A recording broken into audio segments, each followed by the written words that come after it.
कौन है? मैं हूँ पल्लवी।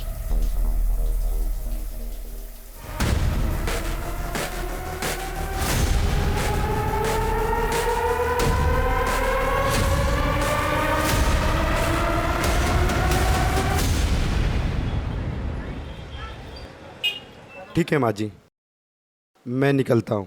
सुधाकर बेटा, कुछ बात करनी थी। जी। वो मेरी बड़ी बेटी को गुजरे 5 साल हो गए। भगवान ने तुम दोनों को बच्चा भी नहीं दिया। तुम शादी क्यों नहीं कर लेते? मुझे तुम्हें ऐसा नहीं देखा जाता। भगवान की मर्जी के आगे किसकी चलती है माँ जी? पल्लवी को भी उस लड़की ने धोखा दिया। मुझे तो कुछ समझ में नहीं आ रहा है, मैं क्या करूं।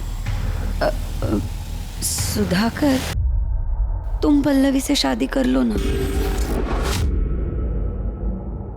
मैं पता नहीं कितने दिन जिंदा रहूंगी।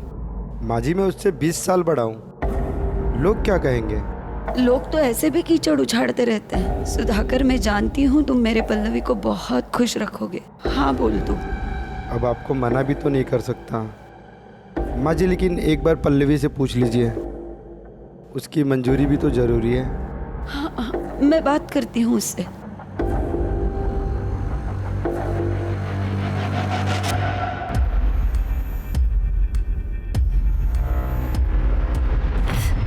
देख बेटा, सुधाकर बहुत अच्छा आदमी है।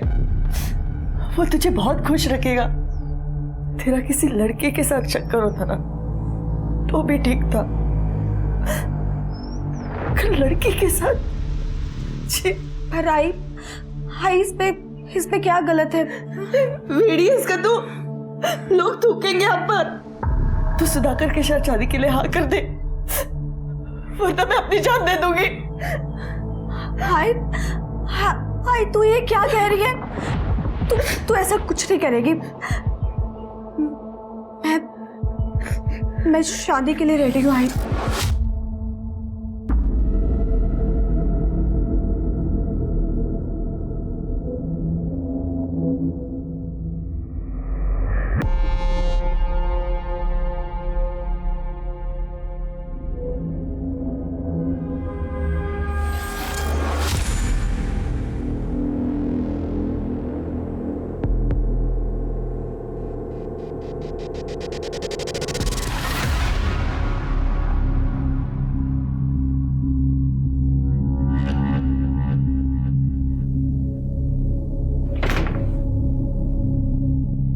सरप्राइज कैसे लगा? बहुत खूबसूरत। लेकिन तुमसे ज्यादा नहीं। थैंक्स।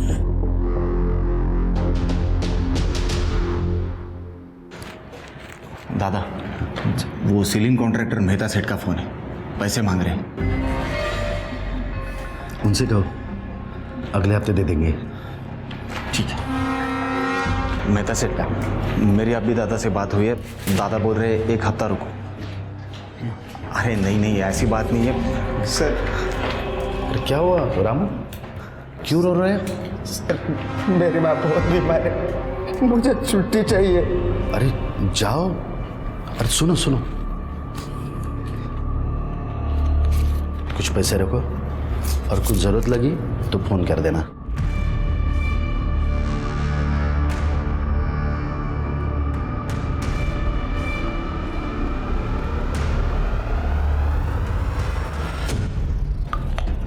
हाँ वागड़े साहब, नहीं नहीं मैं कर दूंगा।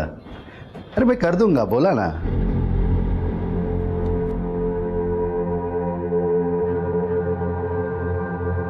पल्लवी,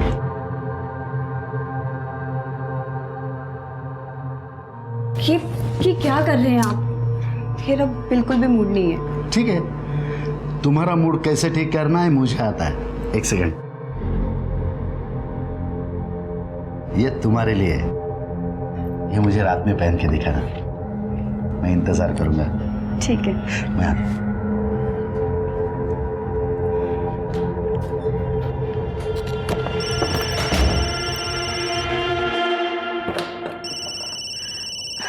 कुसुम, हाँ कुसुम, कैसी है? मैं ठीक हूँ, पर तुझे बहुत मिस करती हूँ। I miss you too. तुझे गुड न्यूज़ देनी थी, मेरे पति का पंचगनी में ट्रांसफर हो गया है। क्या कहा तूने? सच में? तू ऐसा कर, मेरे यहाँ पर शिफ्ट हो जा। यहाँ बहुत सारे रूम्स हैं, मैं अभी सुधाकर से बात कर रही हूँ। और वैसे भी यहाँ कोई रेंट वेंट नहीं लगने वाला, ठीक है? ठीक है।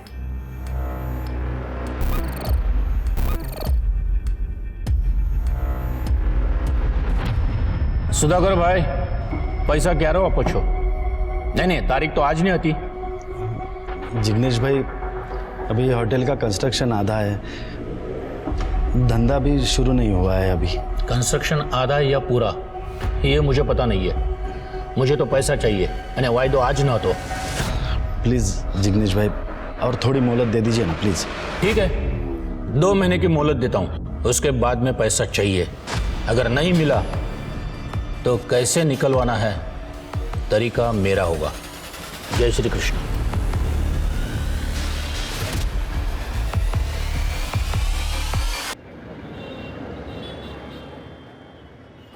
मुझे आपसे एक बात करनी है।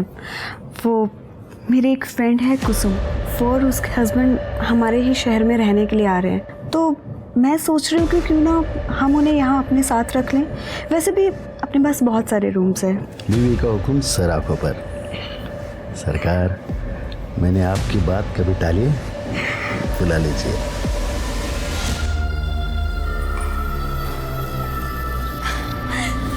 कुसुम,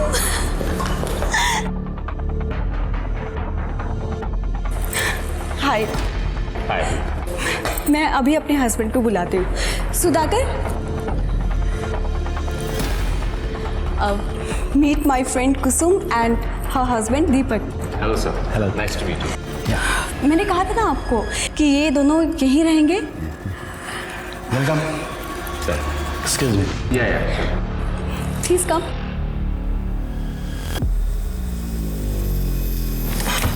प्लीज वेलकम।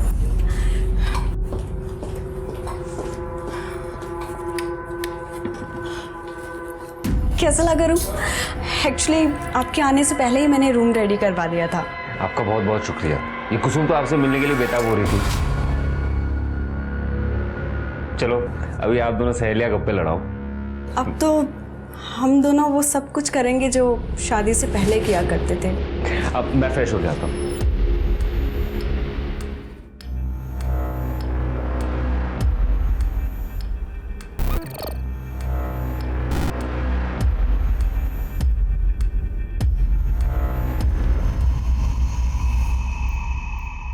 कैसे हो दादा? अरे शैलेश, दादा एक इंक्वायरी आई है। 8 साल के बच्चे की बर्थडे पार्टी है, बैटमैन थीम है, तो मैंने उनको आपका नंबर दे दिया है, बात कर लेना। Thank you very much Shailesh. तुम इतने ऑर्डर्स लाते हो, तुम्हारी वजह से ये बिजनेस चल रहा है। दादा एक बात पूछूं, अगर आपका बिजनेस इतना अच्छा चल रहा है तो फिर आप इसे बेच क्यों रहे हो? मैं ये प्रॉपर्टी बेच रहा हूँ? हाँ, तुम्हारा भाई मनोज रमणीक शाह को दोनों प्रॉपर्टी बेच रहा है।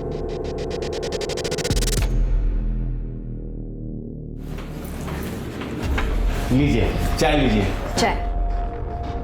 अरे रमणीक भाई, मुझे आपकी जुबान पे पूरा भरोसा है। मैं देखती हूँ। अरे दादा, तुम्ही मनोज कहाँ है? अंदर है वो रमणीक भाई के साथ। मनोज, तुमसे कितनी बार कहा है, जब तक मैं जिंदा हूं तब तक ये होटल नहीं बेचूंगा। और रमणीक भाई, यहाँ पे कोई डील नहीं हो रही, निकलो ऐसे। Get out. अरे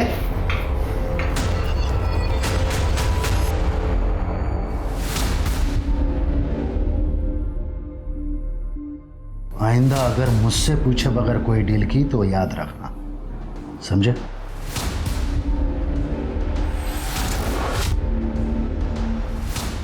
चाहे कुछ भी हो जाए, अब तो ये सब कुछ बेच के रहूंगा।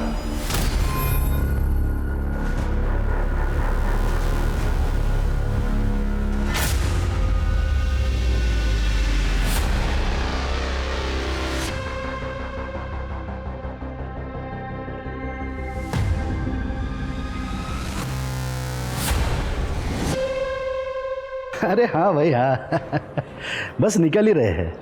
या पल्लवी को भी तो साथ लेकर आ रहे हैं भाई। या बाय। Excuse me sir.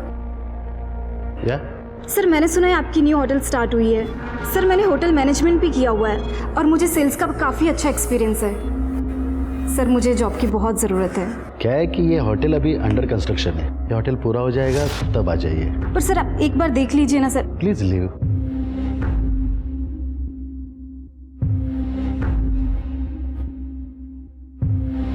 रख लीजिए ना, वैसे भी होटल तो बन ही रहा है, आज नहीं तो कल स्टाफ की ज़रूरत तो पड़ने ही वाली है। And in fact she is looking very beautiful, graceful and well educated. सरकार आपके आगे कोई बोल सकता है? जैसे आपकी मर्जी। अरे हाँ भाई निकल चुके। या सर या thank you so much ma'am. हमने तुम्हें जॉब पर रख तो लिया है, लेकिन तुम्हें वो सब कुछ करना होगा जो मैं तुम्हें कहूँगी। ओके मैम, मैं कुछ भी करूँगी।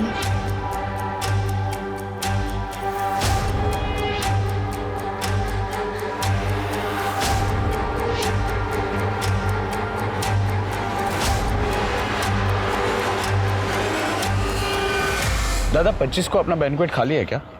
25 को हाँ है।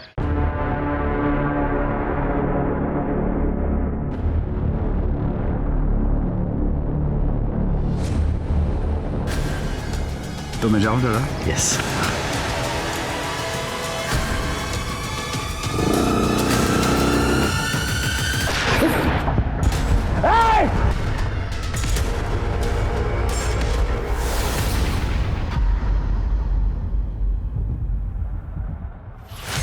डॉक्टर साहब इसका जिक्र किसी से मत करना प्लीज। आइए मैं आपको छोड़।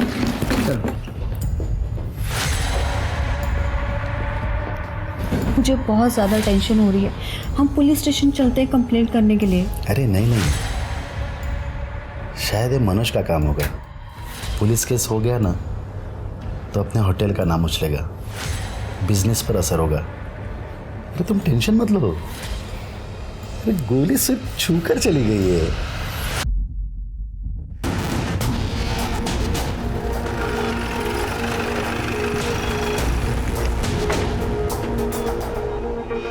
सर मैं ही शैलेश हूँ, मैंने ही आप लोगों को फ़ोन किया था। एक्चुअली सुधाकर दादा ने ये बात किसी को बताने के लिए मना किया था, लेकिन मैंने आपको फ़ोन करना सही समझा। और फायर यहाँ से हुआ? फायर यहाँ से हुआ था, यहाँ पे गिर गए। गोली कहाँ लगी थी सुधाकर जी? सर गोली उनके हाथ को छूकर चली गई। खड़े जरा वहाँ चेक करो सर, बुलेट मिलती है क्या?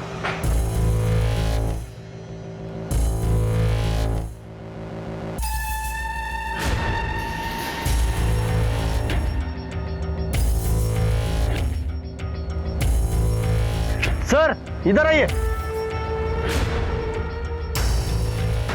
ये देखिए सर, ये बुलेट मिली है। शायद ये बुलेट यहाँ पर लगी है और यहाँ से फिर इधर नीचे गिरी थी। खड़े एक काम करो, इस बुलेट को बैलिस्टिक के लिए भेजो। सर सुधाकर जी कहाँ हैं अभी? अपने रूम में आराम कर रहे हैं। ओके, यहाँ पे सीसीटीवी तो होगा ना? हाँ सर है ना। फुटेज चाहिए थी। आइए मैं दिखाता हूँ। सर गोली छू कर निकली है, कोई बड़ा जख्म नहीं है। हाँ, लेकिन फिर भी आपके ऊपर हमला हुआ है सर। अच्छा, आपकी किसी से कोई दुश्मनी, कोई झगड़ा वगैरह? नहीं सर, किसी से दुश्मनी नहीं है और हमें कंप्लेंट भी नहीं करनी है। Are you sure? 100%। ठीक है, चलो।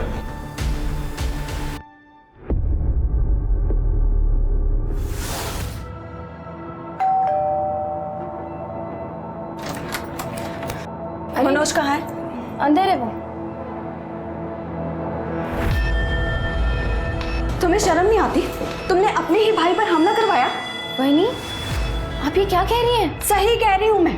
तुमने अपने भाई पर हमला इसलिए करवाया ना क्योंकि उन्होंने प्रॉपर्टी सेल करने के लिए मना किया था तुम्हें। वही आप कुछ भी बोल रही हो।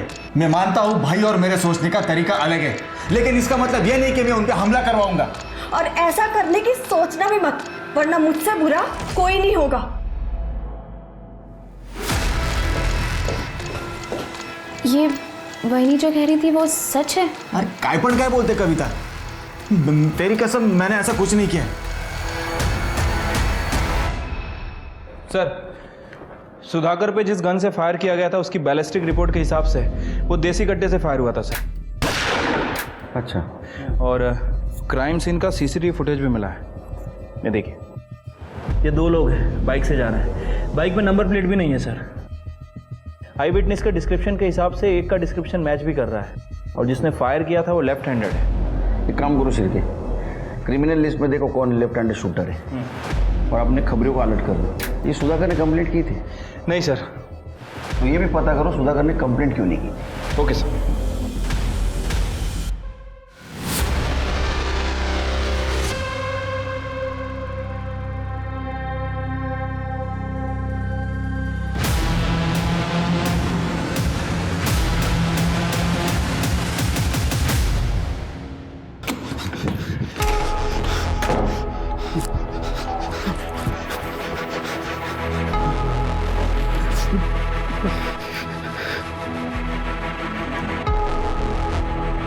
क्या हुआ आपको? आप इतने डरे डरे क्यों हैं? अरे कुछ बताएंगे आप? रुकिए, मैं पानी देती हूँ आपको।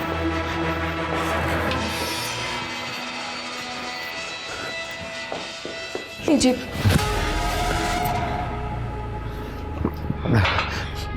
बताएंगे कुछ? क्या हुआ, क्या है? वो कांड हुआ। कांड?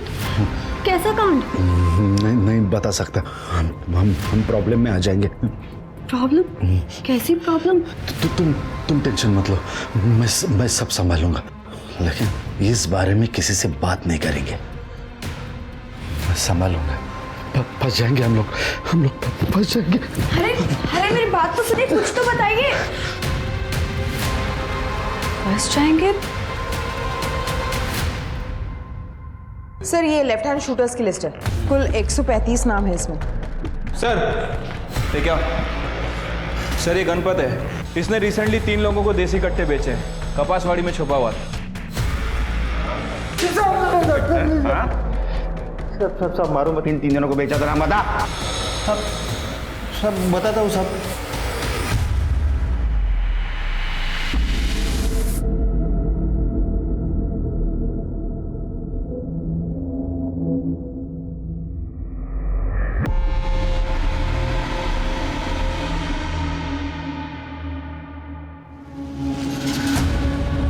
तुमने मुझे यहाँ क्यों बुलाया? हॅलो, अगं नाही, विदाऊट साखरेचा चहा पितोय. साखर बंद. नाही ना, बंद. यस सर हमारी सस्पेक्ट लिस्ट में से गणपत ने ऐसे 3 लोगों को पहचाना है जिसने उसे रिसेंटली देसी कट्टे बेचे थे। लेके आओ तीनों को। ठीक। हेलो, क्या? ठीक है सर, एक बॉडी मिली है।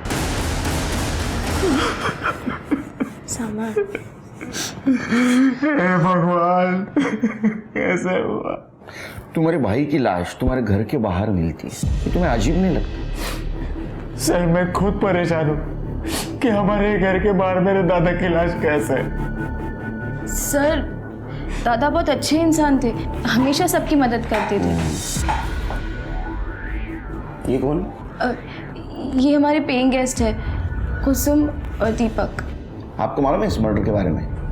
नहीं सर, हमें भी अभी पता चला है। जब तक इन्वेस्टिगेशन जारी है आप लोग शहर छोड़ के बाहर नहीं जा सकते।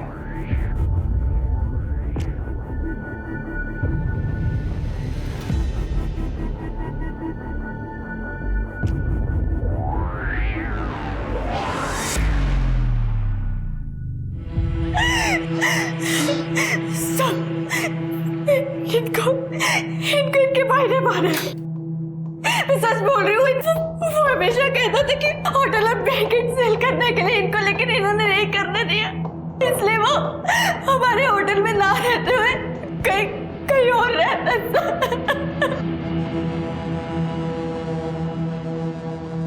सर गणपत ने जिन 3 लोगों को पहचाना था उसमें से 2 लोग यूपी और झारखंड में हैं, लेकिन एक बंदा है जिसे रिसेंटली पंचगनी में देखा गया है। विनोद नाम है उसका।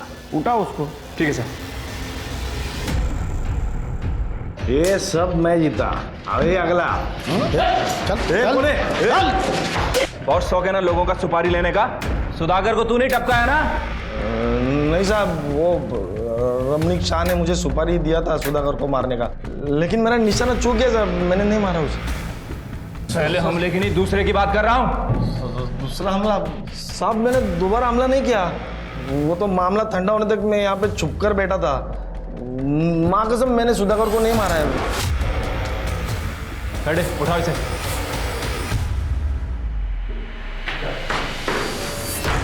देखा है इसको? अरे सर मैं तो इसको जानता तक नहीं, मैं तो उसको पहली बार देख रहा हूँ। आपको कोई कुछ भी बोलेगा और आप मान लोगे? अरे सर मैंने कुछ नहीं किया है, मानो मेरी बात। देख रमनिक भाई, तेरी पूरी हिस्ट्री है हमारे पास। तूने प्रॉपर्टी के नाम पे जितने भी कांड किए सब पता है हम लोगों को। प्रूफ नहीं है हमारे पास। जिस दिन प्रूफ हाथ लगेगा ना, सिर्फ ठोकूंगा ना तेरी। चल निकल। सर सुधाकर की पीएम रिपोर्ट आ गई है सर। सर रिपोर्ट के हिसाब से उसकी मौत 17 सितंबर को 12 से 2 बजे के बीच में हुई। सर पर किसी भारी चीज़ से वार किया गया था, ट्रोमा की वजह से उसकी मौत हुई। कंफ्यूजन ये है शिरके कि सुधाकर की पत्नी पल्लवी अपने देवर मनोज पर आरोप लगा रही है कि उसने सुधाकर का खून किया। लेकिन एक बात समझ में नहीं आ रही है, ये मनोज ने अपने भाई का मर्डर करके उसकी बॉडी अपने ही घर के बाहर डंप क्यों की?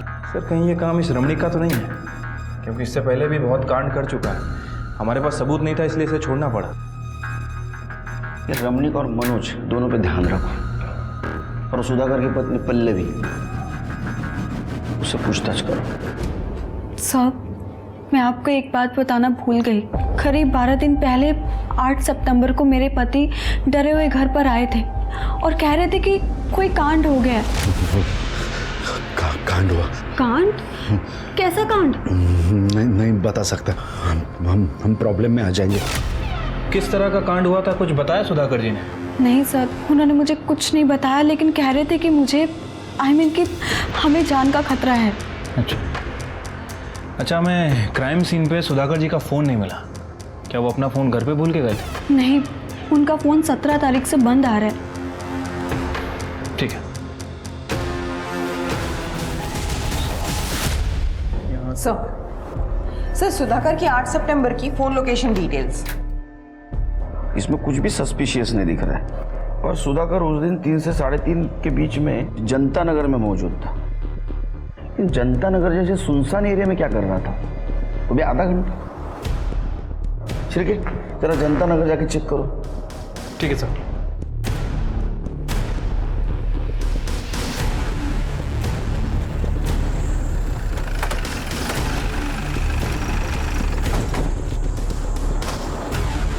सुधाकर जी के फ़ोन की लोकेशन यही थी ना? हाँ सर। जरा चेक करो कुछ मिलता है क्या।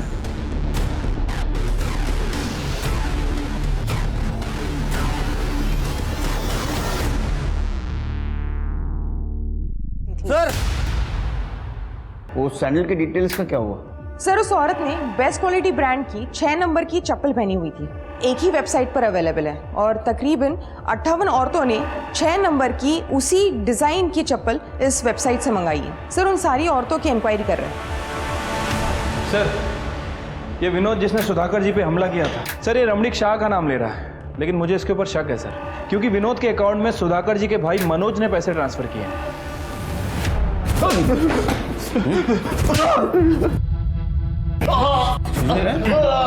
तेरे बैंक अकाउंट से विनोद के बैंक अकाउंट में पैसा ट्रांसफर हुआ है। तुम दोनों ने मिलकर मारा तेरे भाई को। सर मैं मानता हूँ मैंने और रमणीक भाई ने सुधाकर दादा को मारने का प्लान किया था, लेकिन हम लोग कामयाब नहीं हुए थे सर। लेकिन सेकंड टाइम तो कामयाब हो गया ना तू? नहीं सर, मैंने पहली बार भी कुछ नहीं किया था और सेकंड टाइम तो मैंने कोशिश भी नहीं की थी। मुझे तो खुद इस बात पे पछतावा है कि मैंने सुधाकर दादा को मारने का प्लान किया भी कैसे। अरे पछतावा तेरे को तब होगा जब तू जेल में टॉयलेट को बैठेगा, और तेरे और रमणीक भाई को भी नहीं छोड़ेंगे हम। चल लेके चल।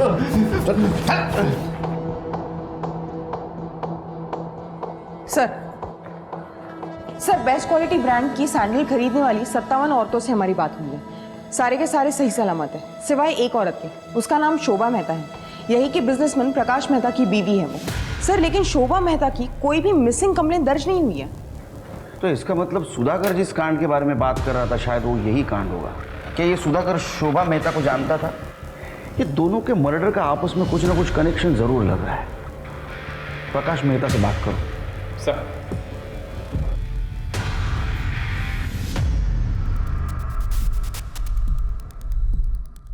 सर ये मेरी बीवी है, ये साड़ी ये सैंडल उसी के हैं सर। तुम्हारी बीबी शोभा इतने दिनों से गायब थी और तुमने पुलिस कंप्लेंट नहीं की, क्यों? शोभा अक्सर बिना बताए अकेली ही कहीं ट्रिप पर निकल जाती थी, तो मैं भी अपनी बिजनेस ट्रिप्स में बिजी रहता हूँ, इसीलिए सर इतने दिनों से गायब है, पता ही नहीं चला सर। चलो मान लेते हैं कि शोभा बिजनेस ट्रिप पे जाया करती थी, तुम भी बिजी रहते थे, लेकिन फ़ोन करके एक दूसरे का हाल चाल तो पूछते होगे ना?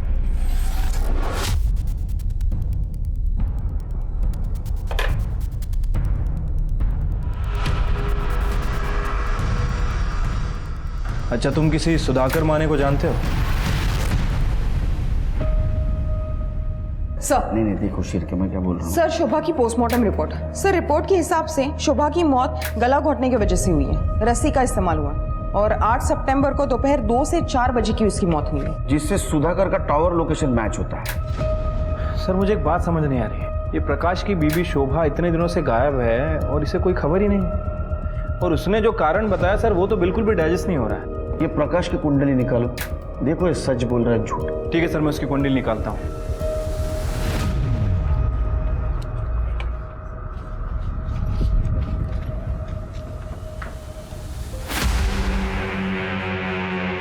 कहाँ जा रहे हो? साहब कपड़े इस्त्री को देने के लिए।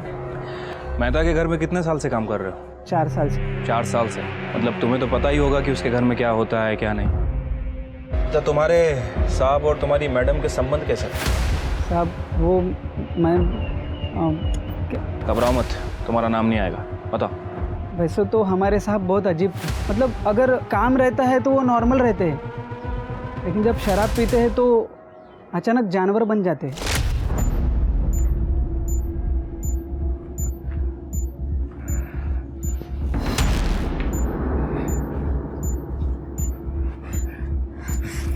आप फिर से पी के आ गए? तो चलो कर। बेडरूम में तो चलिए। तो ये क्या है? घर है मेरा, जहाँ मेरा मन करेगा मैं वहाँ मजे करूँ। सुन, तू मेरी बीवी है, मेरी बात माननी पड़ेगी तुझे। तू कहाँ जा? इधर ही रुक और देख, मजा आएगा तुझे। चल रुक जाइए ना, छोड़ दीजिए मुझे। प्रकाश साहब तो अपने दोस्तों के सामने भी शोभा मैडम के साथ बहुत बार ज़बरदस्ती करते थे। साहब मैडम का कोई नहीं था ना, इसलिए मैडम सब कुछ बर्दाश्त करने लगी और कुछ दिनों बाद घर के बाहर रहने लगी। तुम्हें लगता है कि ये प्रकाश तुम्हारी मैडम का मर्डर कर सकता है? साहब ये मैं कैसे बोल सकता हूँ, मुझे जो कुछ पता था मैंने आपको बता दिया साहब। अब मैं जाऊँ, नहीं तो साहब गुस्सा करेंगे। ठीक है, जाओ। स्वाति, ये प्रकाश एक नंबर का कमीना आदमी है। मुझे लगता है कि इसने अपनी बीवी का मर्डर किया है या फिर किसी से करवाया है, और ये सब होते हुए उस सुधाकर ने देख लिया था। प्रकाश ने सुधाकर को भी रास्ते से हटा दिया।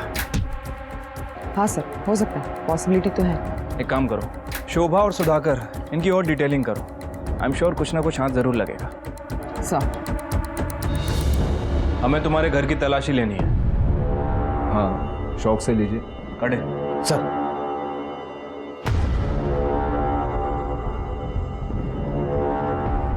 सर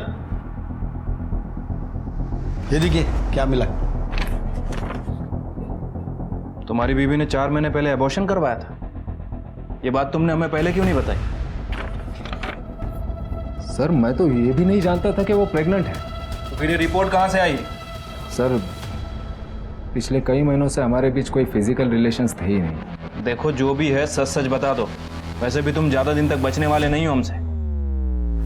सर, शोभा के कॉल रिकॉर्ड में एक पर्टिकुलर नंबर मिला है जिससे शोभा लगातार 6 महीनों से टच में थी। लेट नाइट्स कॉल्स भी किए गए और बहुत सारे रोमांटिक मैसेज भी भेजे गए, और सभी मैसेज का शोभा ने जवाब भी दिया है। इसका मतलब इसका कहीं एक्स्ट्रा मैरिटल अफेयर चल रहा होगा। हाँ सर, हो सकता है, लेकिन शोभा ने यह नंबर अपने फ़ोन में सेव नहीं किया था। हो सकता है कि उसे डर था कि शायद ये बात उसके पति को पता चल जाए। हमने पता किया है सर, ये नंबर राजीव देशमुख के नाम रजिस्टर्ड है, और शोभा के घर में हमें उसकी एबॉर्शन रिपोर्ट मिली थी। उससे कुछ खास इन्फॉर्मेशन नहीं मिली, लेकिन इस राजीव देशमुख का फ़ोन 8 सितंबर को उसी जगह एक्टिव था जहाँ शोभा की बॉडी मिली, जनता नगर। तो हो सकता है राजू देशमुख ने शोभा मेहता को मारा हो। राजू को ढूंढो जल्द से जल्द। ठीक है सर। सर मनोज के पेइंग गेस्ट कुसुम और दीपक दोनों की इंफॉर्मेशन निकाली। वो पहले सुधाकर के होटल में रहते थे, लेकिन कुछ दिन पहले वो मनोज के यहाँ शिफ्ट हुए। सर ये कुसुम और सुधाकर की बीवी पल्लवी पुराने दोस्त हैं। फिर पता करो कि वो सुधाकर के होटल से क्यों शिफ्ट हुए थे। सर होटल छोड़ा नहीं था, छोड़ना पड़ा था। सर एक दिन मैं भैया से बात करने के लिए होटल चला गया था, तो मैंने देखा कि हॉल में भैया और दीपक में किसी बात पे झगड़ा चल रहा था। इसके आगे एक लफ्ज भी कहा ना तो यहीं पे मार डालूंगा। अपनी बीवी को उठा और आज ही हमारा घर छोड़कर चला जा। तुम्हारी शक्ल भी नहीं देखनी मुझे। दादा दादा छोड़िए आप, चलिए आप चलिए।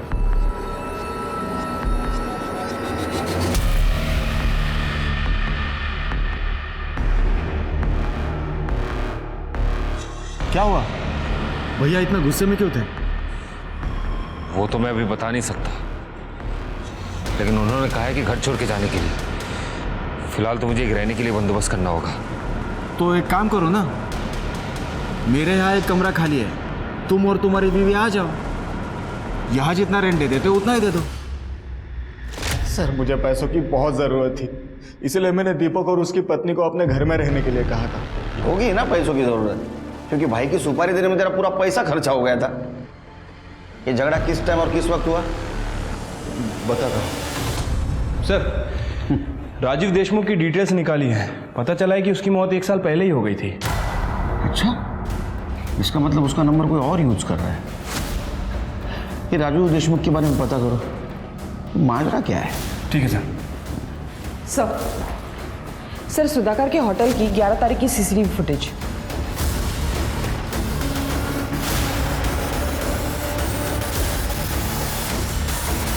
हिरासत में लो इसको। सर मैं आ तो रहा हूं। देखा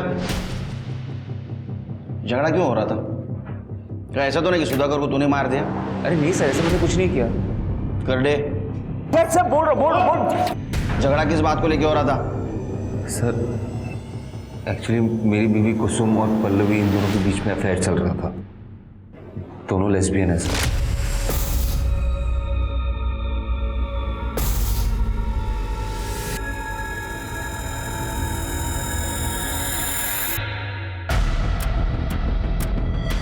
अरे आ गए तुम? उन दोनों पे मुझे शक होने लगा था।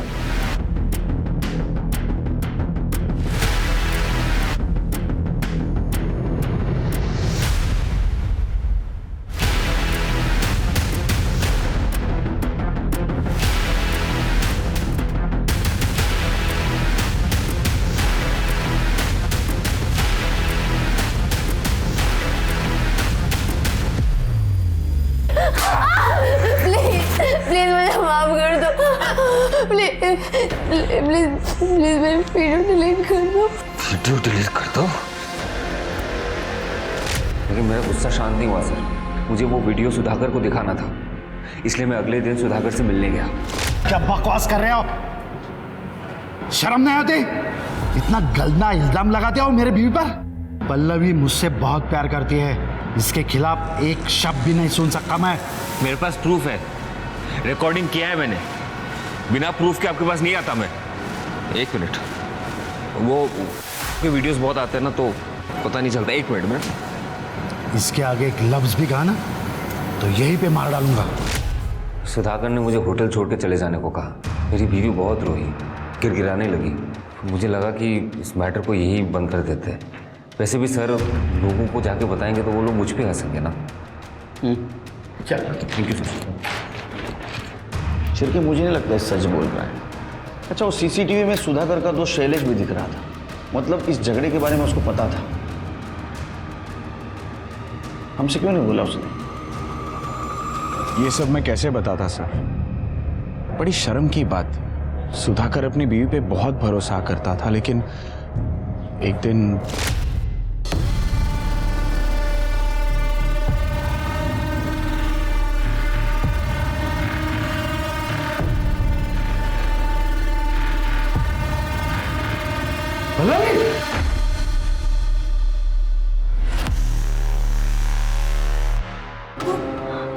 आप जैसा सोच रहे वैसा कुछ कुछ नहीं है। Shut up! मैंने जो सुना था वो सब सच था। अरे क्या क्या नहीं किया मैंने तुम्हारे लिए। दुनिया से लड़ने को तैयार था मैं। मेरी जिंदगी बर्बाद कर दी तुमने। सुधाकर बहुत गुस्से में था। उसने मुझे सब कुछ बताया था, लेकिन मुझे चुप रहने के लिए कहा था। सर, सुधाकर पल्लवी को डिवोर्स देना चाहता था, लेकिन पल्लवी नहीं चाहती थी कि वो डिवोर्स ले। मुझे कहने में भी बड़ा अजीब लग रहा है। ये आप लोग क्या कह रहे हैं?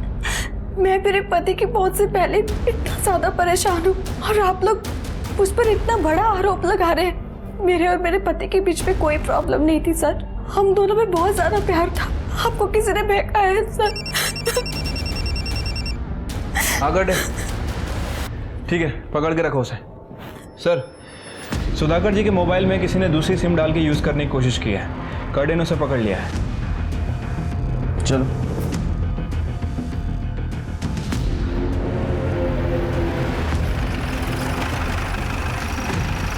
सर, सुधाकर का मोबाइल इसको ही मिला था या एरिया मध्ये। किस जगह मिला था बता सकते हो? हाँ सर। चल।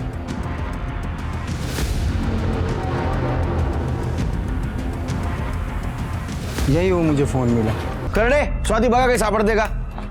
मतलब बॉडी को यहाँ से घसीटा गया।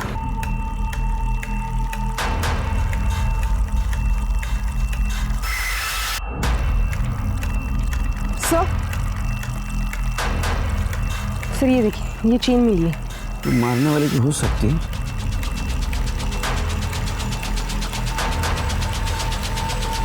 सर, ये देखिए सर, खून लगा हुआ रॉड मिला है। फॉरेंसिक को भेज दो। पेंडेंट किसका हो सकता है? घरी आल्यानंतर हिशोब करू। आता ठेव। सर, राजीव देशमुख के बारे में पता किया है। सर, इसका एक भांजा है जो अक्सर इससे मिला करता था। इससे हम पहले भी मिल चुके हैं। सर लैब ने कंफर्म किया है, क्राइम लोकेशन पे जो सूखा खून मिला है वो सुधाकर का ही है। और वो जो पेंडेंट है वो किसका है ये भी पता चल गया है। किसका? इसे पहचानती है? हाँ सर। क्या मैं वहां मिला जहाँ सुधाकर का खून हुआ था? ये पेंडेंट मेरा है सर, मैं मानती हूँ, लेकिन ये पेंडेंट मैंने किसी और को दे दिया था। मेरे पास सबूत है सर। ये देखिए आप।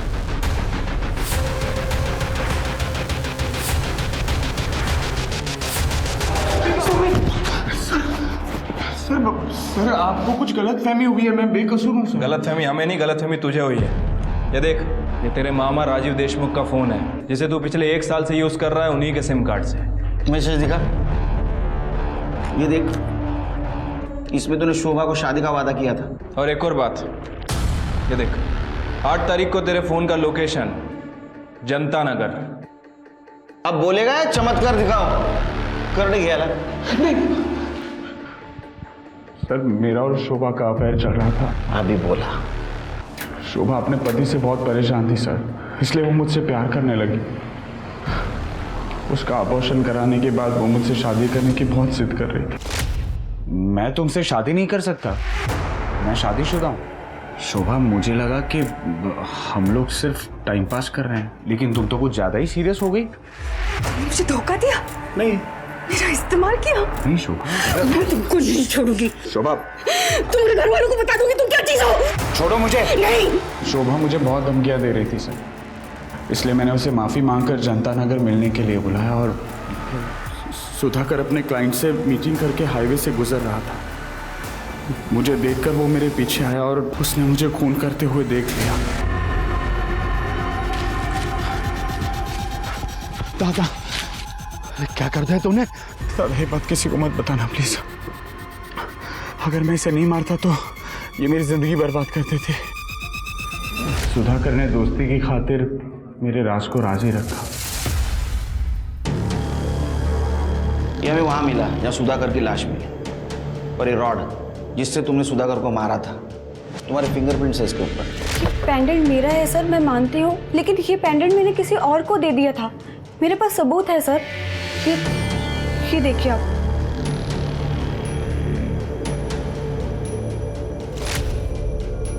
स्वाति, पल्लवी ने मुझे बताया कि सुधाकर को हम पर शक हो गया और इसलिए वो मुझसे नाता तोड़ रही है। मैं फिर पल्लवी से मिलने होटल गई। आप जैसा सोच रहे वैसा कुछ भी नहीं है। क्या कुछ नहीं है? मैंने मेरे आंखों से देखा है। आपने सब कुछ गलत देखा है, ऐसा कुछ नहीं है। गलत नहीं देखा है मैंने। विश्वासघात किया है तुमने मेरे साथ। आप गलत समझ रहे हैं, ऐसा कुछ भी नहीं है। मुझे यकीन हो गया सुधाकर हमारे रिश्ते के बीच आ रहा है। वो मुझे पल्लवी से मिलने नहीं देगा। ये सोचकर मेरी बेचैनी बढ़ती गई। मैं पल्लवी को फिर से खोना नहीं चाहती थी सर। मैंने फिर सुधाकर से बात करने की रिक्वेस्ट की और उससे मिलने बुलाया। तुमने मुझे यहाँ क्यों बुलाया? जैसे तैसे उसकी लाश को घसीटते हुए मनोज के घर के पास ले गई ताकि आप लोगों को मनोज पे शक हो, क्योंकि उनके झगड़े के बारे में सबको पता था।